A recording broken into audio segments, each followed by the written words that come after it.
Hello everyone, how are you doing? This is MD Tech here with another quick tutorial. In today's tutorial, I'm going to show you guys how to access and use focus mode in Microsoft Word. So focus mode basically just hides the taskbar if you're on a Windows computer or the dock if you're on a Mac, and the ribbon bar, and would only show your Word document, which reduces distractions and helps you focus on the document at hand. So that's basically what we're going to be showing in today's tutorial here, guys. So we're going to start off by selecting the View tab, and now you want to select the Focus button. It's right above Immersive. And like I said, Focus Mode eliminates distractions so you can focus on your document. Go ahead and select that. So pretty straightforward. If you want to exit out of here, you just tap the Escape key on the keyboard, or you can go and select versus Restore Down.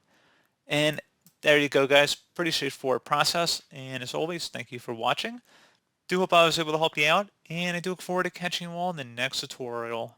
Goodbye.